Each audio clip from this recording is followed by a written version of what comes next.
guys, it's Krista from Playing with a Purpose, and today I wanted to share with you some of my favorite drop-off tips. If you're new here, my name is Krista, and I'm a childcare provider for up to 5 children, and on my channel you'll find tips and tricks, all things related to childcare, shopping hauls, and the odd family vlog. So if you're like me, when I first started out, I used to get really anxious about a new child starting. You always wonder how that transition is going to go.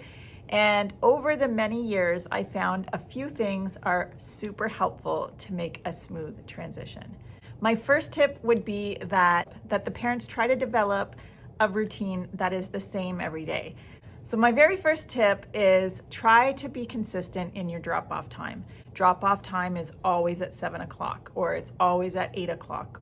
Sometimes we don't think about small things like this and how it might affect your child, but let me just paint a little picture here. So my routine kind of changes depending on what children I have in care at the time and what is working at that specific time. And so right now, what's working really well for me, as I'm waiting for the children to arrive in the morning, I like to do meal prep. And so the first few children that trickle in do some free play upstairs in my home. And as the last few are trickling in, if I'm not quite finished yet, they might watch a small program on TV.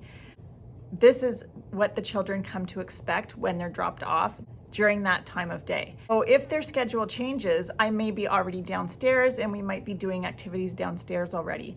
And if that child was expecting to come upstairs because they thought they were doing free play upstairs or they were going to watch that little program on TV and suddenly they're dropped off in a different spot than they were expecting, that can give them a little bit of anxiety. So this tip is really simple, but it really does make a difference. The second tip is quick, confident goodbyes. This is something that I actually prefer all the time, but specifically for brand new children.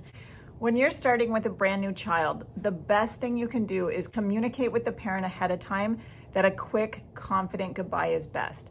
Understandably, a lot of the times the parents are also anxious about that first drop-off, and children are looking to their parent for emotional support.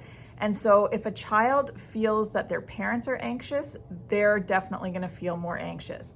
And so I always talk about it with the parents ahead of time. I know you're going to be anxious. I know this is going to be hard for you as well, but try to just do a quick, confident goodbye. So that way your child senses that you feel that this is a safe place and that you're comfortable with them being there.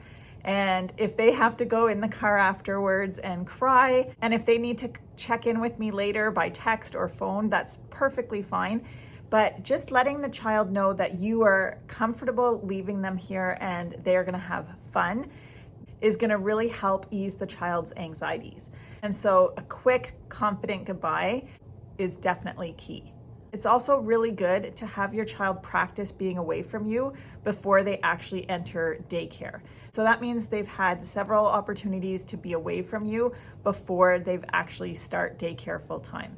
Showing pictures of the provider that they're going to be spending time with is good. Talking about the childcare provider's name with your child is good.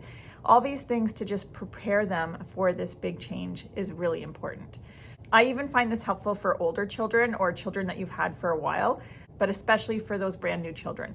A lot of times what happens is parents are trying to make it okay, and if their child starts to cry, they try to comfort them and they try to make it okay, but in reality what's happening is they're getting more and more and more anxious, and the more they're trying to convince their child that it's going to be okay, the worse it gets, and the longer this goes on, the worse it gets. So what we want to do is actually have a quick, confident goodbye, hopefully before they've even had time to process what's about to happen. And it's very normal to expect that there's going to be a transition and things might be a little tricky at the beginning.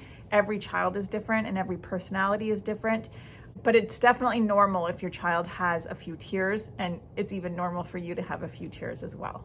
And my third and last tip is please don't try to sneak away. I know that sometimes it's tempting to just sneak away when your child's not looking, but that can be really anxiety provoking. And I don't think it's creating a safe feeling for your child.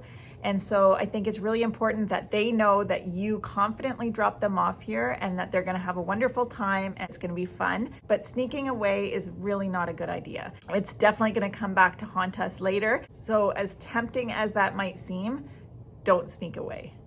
I hope you enjoyed these quick little tips. I'm Krista with Playing with a Purpose. I'll see you next time.